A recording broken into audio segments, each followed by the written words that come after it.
Hello.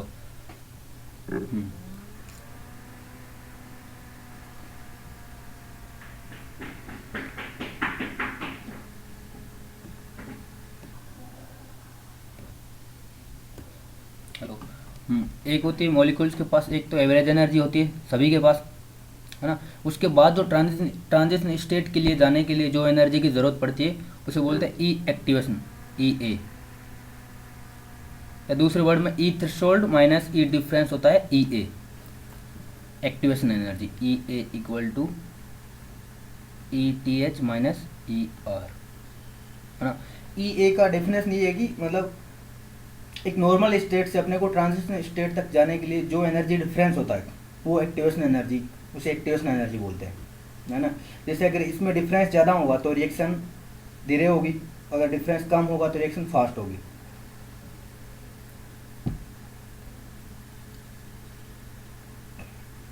अब mathematically हम decide करते हैं कि ये तो सभी अभी अभी तक जो भी पढ़ा है थ्योरेटिकल था। अब देखो मैथमेटिकली कैसे डिपेंड करती है रेट ऑफ रिएक्शन टेम्परेचर पे, K equal to A into E की power minus E A upon R T.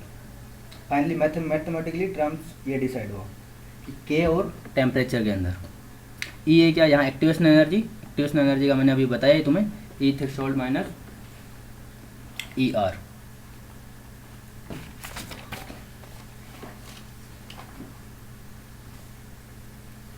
इसे आर एन एस इक्वेशन भी बोलते हैं, आर एन एस इक्वेशन।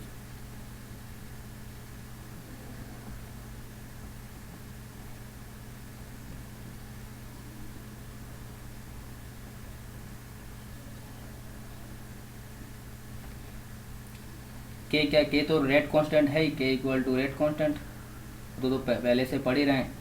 ए होता है एक्सपोनेंशियल, एक्सपोनेंशियल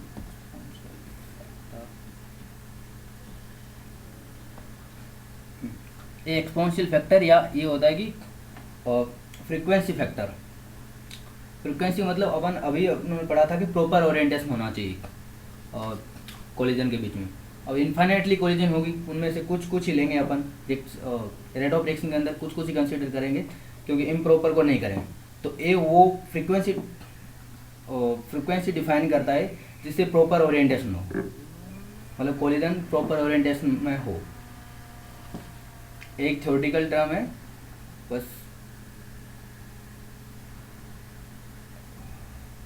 ए की वैल्यू हमेशा गिवन होगी, तुम्हें कभी निकालने को नहीं दिया जाएगा क्योंकि ये हर कोई रिएक्शन के लिए अलग अलग होती है और अपन एक्सपेरिमेंट से ये निकाल सकते हैं। तो के इक्वल टू क्या है, K equal to A into E की power minus E A upon R T. अगर मैं दोनों तरफ एल एन ले लूँ तो L N K equal to L N A minus E A upon R T, है ना। ई की पावर में है तो वो निकल जाएगा, ये L N A L N A L N B, L N A plus L N B, तो फिर एल एन बी क्या तो minus A upon R T बाहर आ गया, L N K sorry L N ए।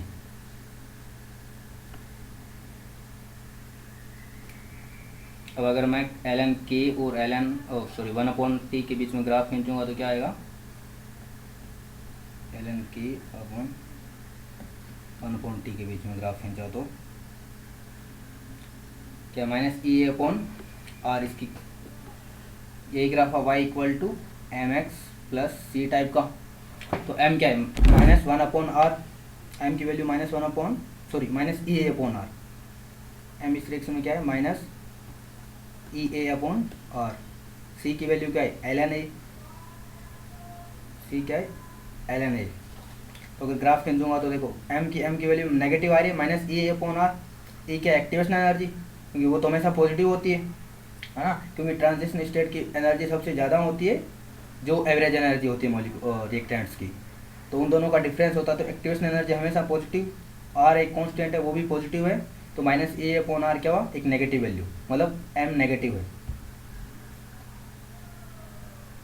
तो रिएक्शन ऐसी proceed होगी, ऐसी कुछ आएगी क्वेश्चन, ऐसा कुछ है ना। सी की वैल्यू भी पॉजिटिव है क्योंकि एल एन ए है। ए क्या है, कुछ प्रोबेबिलिटी टर्म है या फ्रीक्वेंसी टर्म मान सकते हैं, जो कि नेगेटिव तो नहीं हो सकती। इन दोनों के बीच में ग्राफ अभी जई शायद 2009 के अंदर यही क्वेश्चन आया था, हमारे टाइम में यही क्वेश्चन आया था कि इस इक्वेशन, ये एक इक्वेशन दी गई और इक्वेशन के अंदर अपने को ई ए और सॉरी ए की वैल्यू निकालनी थी। जैसे अब तुम्हें equation they they L N K equal to 5 plus 10/RT है ना, और फिर पूछ ले ए एंड ई ए की वैल्यू, ई ए, तो ए की वैल्यू क्या करते हो, जैसे उसी इस इक्वेशन से कंपैरिजन कराओगे तुम लोग, क्योंकि के और 1/T के बीच में तुम्हारे दिमाग में यही इक्वेशन आनी चाहिए, इस इक्वेशन से कंपैरिजन करवाओगे। अगर कंपैरिजन करवाए तो एल एन ए की वैल्यू क्या होगी, L N A equal to 5 और तो यहाँ माइनस होना चाहिए क्योंकि ई ए पॉजिटिव नहीं होता, और ई ए की जगह क्या होगा 10 और एल एन ए की जगह 5 है तो क्या ए की ए इक्वल टू क्या होगा e की पावर 5 है ना। तो ऐसे ऐसे क्वेश्चन ला सकते हैं। ए की वैल्यू यहाँ तो कुछ ज़्यादा ही आ रही है, मतलब ए की वैल्यू मोस्टली 10 टू की पावर माइनस समथिंग होती है, मतलब 1 भी नहीं होती, 0 से 1 के बीच में होती है। ये तो ऐसे जो भी एग्जांपल है उसके हिसाब से ये, तो मतलब मैं ये समझाना चाहता था कि क्वेश्चंस ऐसे आ सकते हैं, ऐसे इक्वेशन दे रखे और फिर ई और ए के बीच में कुछ पूछ ले।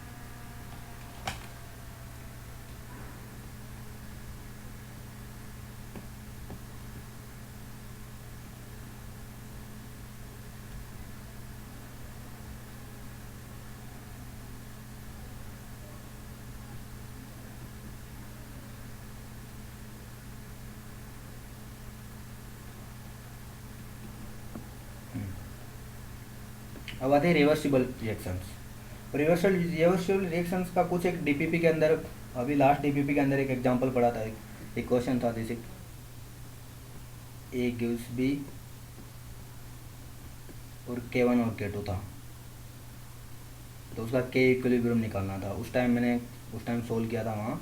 अभी अपन इसे ढंग से पढ़ेंगे क्योंकि उस टाइम रिवर्सिबल रिएक्शंस के लिए कुछ आ नहीं रखा था। तो रिवर्सिबल रिएक्शन के लिए K, एक तो K फॉरवर्ड होता है, और K फॉरवर्ड इक्वल टू क्या होगा, वही A इंटू ई की power minus E upon R T करेंगे तो क्या करेंगे, ए ऑफ फॉरवर्ड ई की पावर माइनस ई ए फॉरवर्ड अपॉन आर टी, के बैकवर्ड भी वही ए बी ई की पावर माइनस ए बैकवर्ड अपॉन ई एक्टिवेशन बैकवर्ड, तो यहाँ एफ ये फॉरवर्ड है, यहाँ ये बैकवर्ड है, बैकवर्ड अपॉन आर टी।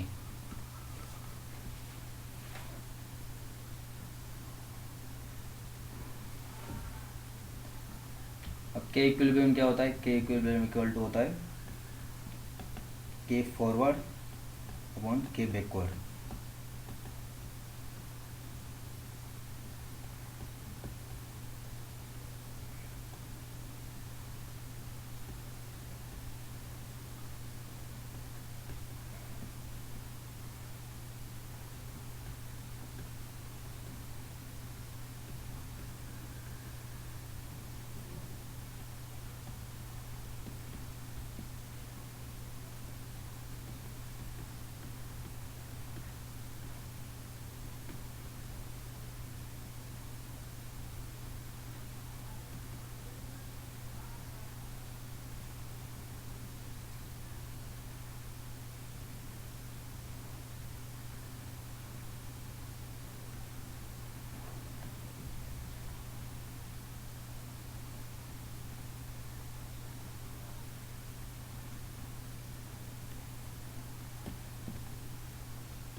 ई फॉरवर्ड माइनस ई बैकवर्ड होता है डेल्टा एच। देखो डेल्टा एच अपन अभी एक्टिवेशन एनर्जी की इस ग्राफ के अंदर क्या वैल्यू थी, ये यहाँ ये था ट्रांजिशन स्टेट, ये नॉर्मल था ई आर ना, फिर प्रोडक्ट बन रहा था कहीं तो जैसे फॉर एग्जाम्पल यहाँ प्रोडक्ट बन रहा है, तो देखो ट्रांजिशन स्टेट की जो एनर्जी है, ये क्या होती थी, एक्टिवेशन एनर्जी, है ना। और अपन डेल्टा एच की डेफिनेशन क्या देते हैं, delta H equal to E of product minus E of reactants, है ना, energy of product minus energy of reactants. तो अब देखो अगर मैं ई ऑफ प्रोडक्ट को सॉरी एक्टिवेशन एनर्जी के रूप में लिखूं तो एक्टिव ई ए क्या होता है, एक्टिवेशन एनर्जी क्या होती है, E H minus E are,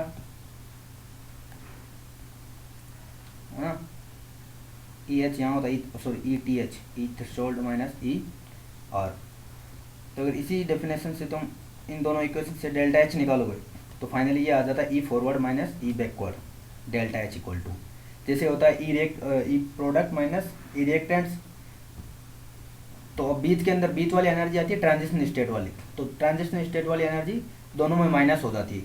जैसे यहाँ देखो ई थ्रेशोल्ड माइनस ई रिएक्टेंट्स है ना, ये ई टी एच है ना, ई टी एच की वैल्यू दोनों के लिए इक्वल होगी, क्योंकि ई टी एच वो जो ट्रांजिशन स्टेट पे होती है, तो ई टी एच दोनों के लिए इक्वल होगी। तो अगर मैं दोनों को माइनस करता हूँ इसी इक्वेशन से ये आ जाता है E activation energy of forward minus activation energy of backward equal to होता है डेल्टा एच।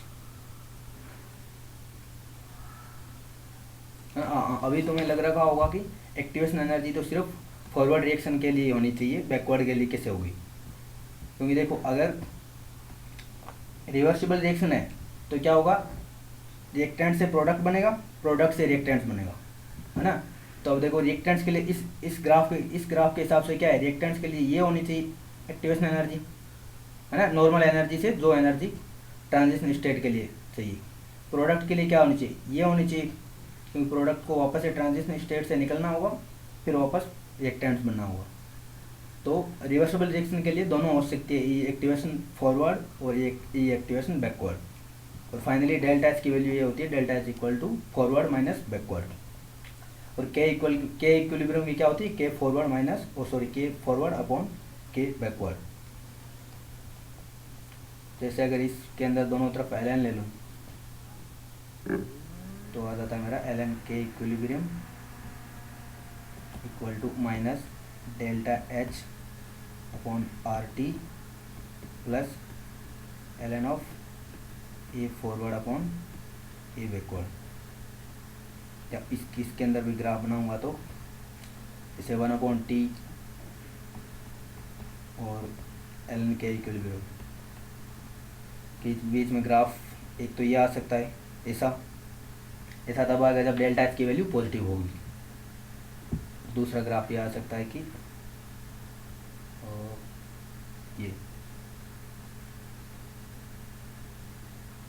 माइनस वाला हटा दूँ, सॉरी माइनस वाला पार्ट हटा देना चाहिए।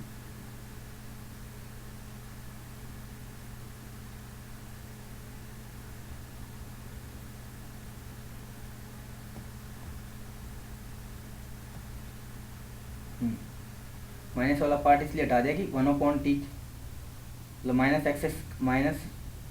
एक्स में तो होगा ही नहीं ना, क्योंकि 1/t की वैल्यू टेम्परेचर नेगेटिव तो नहीं हो सकता, इसलिए माइनस वाला पार्ट नहीं लेंगे। तो माइनस में तो कुछ ग्राफ होगा ही नहीं, क्योंकि इधर एक तरफ 1/t है और एक तरफ एल एन के इक्विलिब्रियम में, तो माइनस वाला पार्ट नहीं होगा। इधर भी हटा दीजिए, और एल एन के इक्विलिब्रियम की वैल्यू तो फिर भी माइनस में हो सकती है।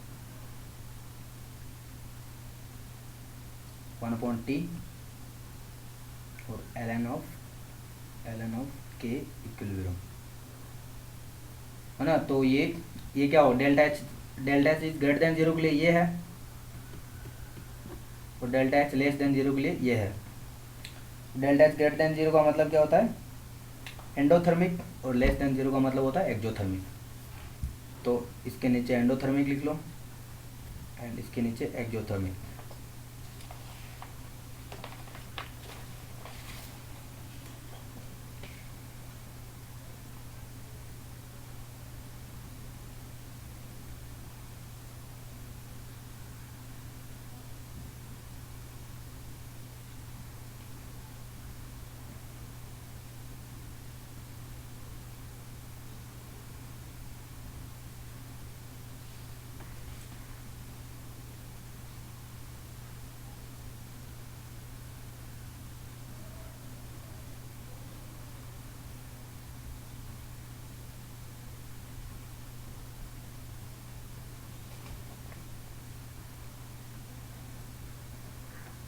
तो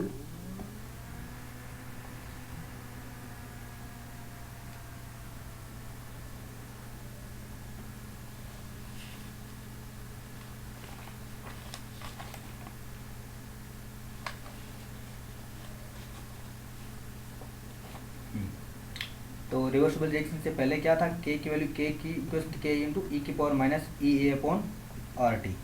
पर एक ही रिएक्शन के लिए अगर अलग अलग टेम्परेचर पे देखा जाए, के टू फॉर एग्जांपल के वन और के अलग अलग टेम्परेचर पे क्या होगा, के की वैल्यू अलग अलग होगी। तो K two equal to A into E की power minus E A upon R T two. For example K one equal to A into E की power minus E A upon R T one. जैसे T one और T two पे था, जैसे अभी अपनों ने पहले इससे पहले क्या पढ़ा था, के टी प्लस 10 अपॉन के टी की वैल्यू होती है 2 से लेके 3 तक, है ना। तो अब इस एग्जांपल से अपन देख सकते हैं कि मतलब के की वैल्यू कैसा होता है, मतलब टेम्परेचर बढ़ाने पे के की वैल्यू कैसे बढ़ती है। जैसे अगर मैं L N K two upon K one करूँ, जैसे दोनों इक्वेशन के अंदर एल एन लूँ और फिर दोनों इक्वेशन को माइनस करूँगा तो L N K two upon K one आ जाएगा। L N K two upon K one की वैल्यू होती है E A upon R 1 upon T one minus 1 upon T two. यहाँ K two upon K one है, इधर 1 upon T one पहले आता है, फिर बाद में आता है 1 upon T one, 1 upon T to.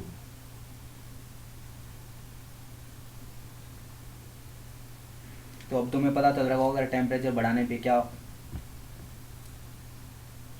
Effect पड़ेगा, टेम्परेचर कम करने पे क्या होगा।